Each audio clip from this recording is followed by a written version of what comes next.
Hola Henry, qué gusto saludarte de nuevo. Bienvenido a este nuevo episodio de Saldo a Favor, el podcast donde hablamos de temas polémicos, donde hablamos temas fiscales, contables, de impuestos que muchas veces la gente no quiere saber, no quieren enterarse y muchos contadores necesitan también para poder ayudarles a sus clientes. Así que bienvenido de nuevo a este podcast. Tú fuiste el primer invitado y hoy vuelves por un tema muy importante que lo vamos a conversar. ¿Cómo estás, Henry? Muy bien y encantado de saludarte y de estar de nuevo en este espacio. Qué gusto. Nos fue tan bien en tus videos que por eso te volvimos a invitar. Así que vamos a ver cómo nos va en este Bueno, y gracias. especialmente porque estamos educando a los contribuyentes que les llamamos, ayudándoles a los contadores a que les ayuden a otros contribuyentes y ese es el objetivo de Saldo a Favor, poder hablar más, menos técnico, ¿no? Hacia cosas un poco complicadas que tiene el SRI, que tiene por ahí el IES, que tiene por ahí el gobierno. Y hoy vamos a hablar de un tema muy polémico. Ya sacamos un video y el podcast anterior sobre esto, pero hay mucha tela que cortar aquí y hay mucho que ampliar y por eso te he invitado a ti, con la experiencia que tienes, para poder aclarar ciertos temas de la afiliación del representante legal. Así que hoy, Henry, vamos a hablar de la afiliación de los representantes legales. Tú tienes mucha experiencia en esto y sabemos que es complicado, ¿no? El tema del representante legal y hay muchas veces quizás unos huecos legales o quizás un hilo muy delgado. Y yo siento, Henry, que se echan la pelotita entre el SRI, el IES, el Ministerio del Trabajo. Así que vamos a conversar de eso. ¿Qué te parece? Encantadísimo. Y un tema magnífico para empezar a conversar. Buenísimo. Así que vamos con la primera pregunta. ¿Qué es un representante legal? ¿Es un empleado? ¿No es un empleado? Cuéntanos un poco más. Perfecto. A ver, hay que empezar definiendo al representante legal. Yo creo bajo la normativa en la que queremos direccionar esta conversación. Ya. Primero, vamos a hacer un análisis de una lluvia de ideas. El representante legal tiene la facultad de obligar a la empresa, ¿ya? Bajo este criterio es un mandato. El artículo 308 del Código de Trabajo lo dice claramente. Cuando una persona tiene el poder general de obligar o representar a la empresa, tiene la función de mandato y no de empleado. En la ley de economía popular y solidaria también nos dice el gerente general es el representante legal, muy directo. En el artículo 46 de esta misma ley nos dice la modalidad de contratación del gerente es de conformidad con el Código Civil. Entonces, ya tenemos dos normativas que me dicen el representante legal es quien puede obligar a la empresa a contraer obligaciones y está representado por el Código Civil. Adicional, en el 2022, la resolución, en la circular 2204, el SDI lo aclara un poco más. Entramos en más detalle en este lado, pero nos dice básicamente, oye, en estas circunstancias, el representante legal se rige por el ámbito civil y no laboral. Entonces, Ok. yo creo que podemos primero enfatizar las tres posturas. El IES nos dice quién es un mandato, el Código de Trabajo nos dice quién es un mandato y el SDI nos dice que se rige bajo el Código Civil. Entonces, primer concepto, creo que está claro. Entonces ahí es donde surge la duda, ¿no es cierto? ¿Me tengo que afiliar o no me tengo que afiliar como representante legal? El contador le preguntan, oye, yo como representante legal tengo que estar afiliado o no. Pero ahí es donde viene la duda, porque tenemos IES, tenemos el Código del Trabajo y tenemos el SRI, Ujú. que dicen quizás lo mismo, quizás con otras palabras, y ahí es donde se genera la confusión. Entonces, ¿qué te parece si dividimos lo que me acabas de decir uno por uno? ¿Qué dice el IES con respecto de un representante legal? ¿Tiene que estar afiliado o no? ¿O tiene que facturar? ¿Qué dice el IES? A ver, perfecto. En el IES tenemos dos cuerpos normativos. Lo primero es la ley del IES o la ley de seguridad social. En el artículo 2 nos dice, son sujetos obligados a solicitar la protección del seguro obligatorio. Todas las personas que reciban ingresos por la ejecución de obras, etcétera, con relación laboral o sin ella. Entonces, si anteriormente definimos que el representante legal es un mandato que se rige bajo el Código Civil o la ley común, es decir, no tiene relación laboral, aquí el IES nos dice que estoy obligado a tener seguro social bajo este esquema, porque percibo ingresos con relación laboral o sin relación laboral. Ahora, el reglamento para la afiliación de personas sin relación de dependencia eh, nos dice lo siguiente: se podrá afiliar voluntariamente desde el día en que realice la correspondiente solicitud, es decir, el aviso de entrada al IES. Creo que ahí podemos ir dando un poco de luz a este tema. Primero, la ley de seguridad social me dice, sí, tiene que estar dentro del régimen de seguridad social, valga la redundancia, y el reglamento me dice la palabra podrán afiliar voluntariamente, en el artículo 1 del reglamento de la afiliación. Ok. Entonces, ahí podemos concluir, ¿se puede afiliar? Sí, no es obligatorio. Ya, esto está espectacular porque a pesar de que fue bastante técnica la respuesta, pero es correcto que sea técnico porque tenemos que entender dónde está el problema. Hay una parte que dicen podría, ¿no? Y algo muy importante es que lo que habías dicho al principio, que es un mandatario, y este representante legal no es un empleado de la compañía, ¿de acuerdo? Es un mandatario y el mandatario es Ujú. diferente al empleado. Entonces, por eso es súper importante que lo que dice el IES. Ahora, si un representante legal se afilia al IES, ¿no es cierto? O la compañía la afilia, porque eso es lo que normalmente pasa, a pesar de que Ujú. es un tema voluntario, como dice ahí, ¿no es cierto? Es un tema individual, ¿ya? El momento que se afilia, ¿qué pasa? ¿Quién paga, Henry? ¿Cuánto tiene que pagar? Y ¿es obligatorio o no es obligatorio?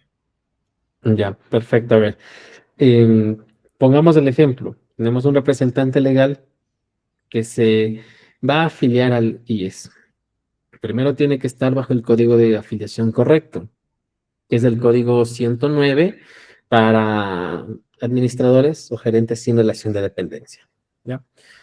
¿Quién va a pagar este aporte del 17,60%? Como este es un aporte individual, lo debería pagar el individuo, es decir, el representante legal. En este caso, la empresa tiene el rol de un agente de retención, digámoslo entre comillas. Es decir, le va a retener o descontar este aporte al representante legal y pagarlo al IES.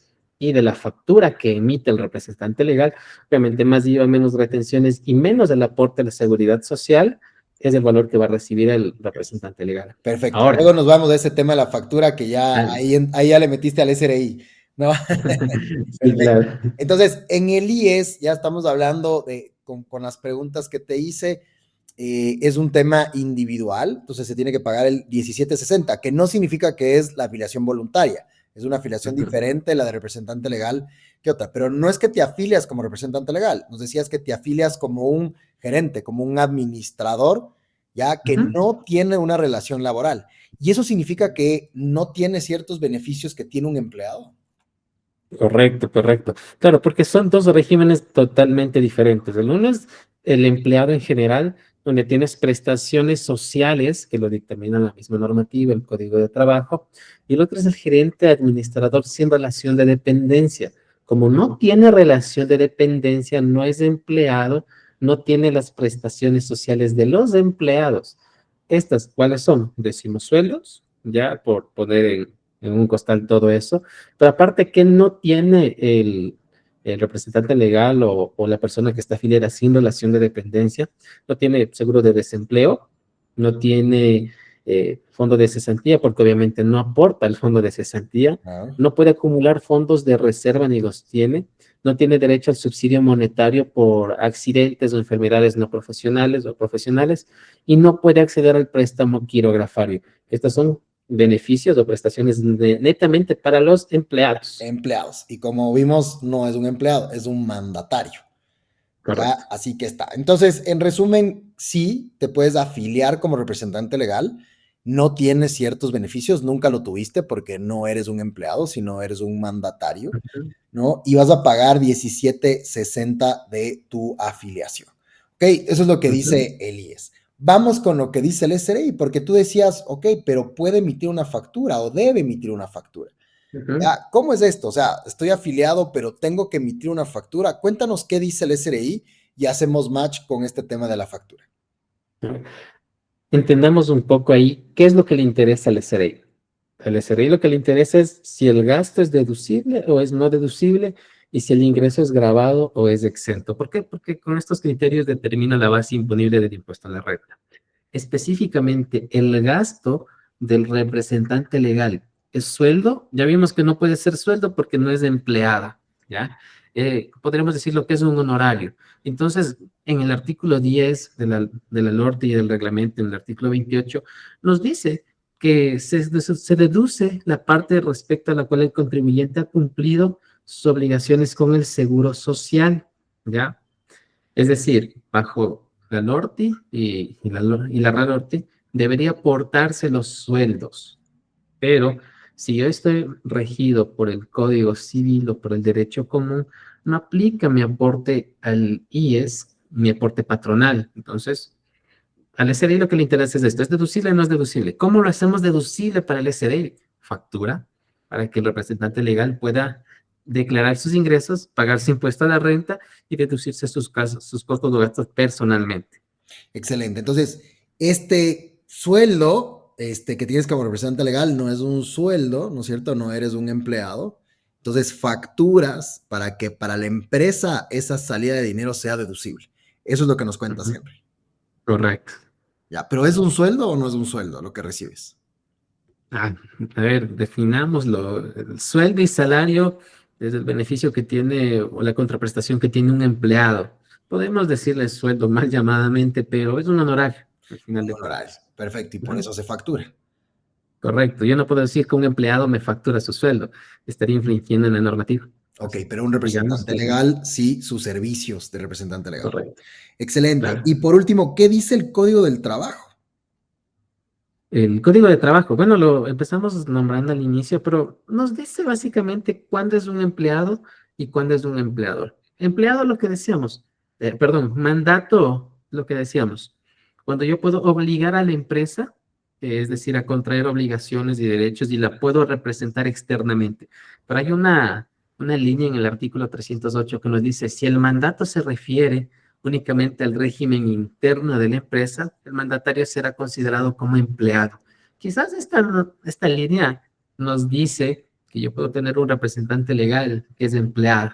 Ahí tendremos que ya conversarle en una Ok. conversación mucho más amplia sobre cómo leemos la normativa, Voy a porque invitarte ahí a un puede siguiente generar podcast, mala entonces, donde vamos a interpretación. hablar eso, porque hasta ahora habíamos hablado un poco del representante legal dueño de una compañía, ¿no es cierto? Entonces, Ujú, claro, no me puedo yo autoafiliar o no puedo crear una compañía con yo mismo, yo solo, y yo también afiliarme y yo tener derechos de empleado, ¿no? Entonces, por eso correcto. hay ciertos límites y ciertas cosas, pero también Ujú, puedo contratarle a un representante legal, ¿no? Que ujú, funja como representante legal de mi compañía, pero no es dueño de la compañía, ni tiene acciones de la compañía. claro. Así que eso lo veremos Ujú, en otro capítulo, pero es importante que lo hayas sí. topado para que no queden esos puntitos sobre este tema. Entonces, hasta ahora un poco técnico, pero era importante hablar de lo técnico que hay en este tema del representante legal y lo difícil que es de entendimiento, porque hay ciertas cosas que dicen el SRI, hay ciertas cosas que dicen el IES. Entonces, para mí, ¿no? Que no soy contador, sino un financiero y soy representante legal de algunas compañías,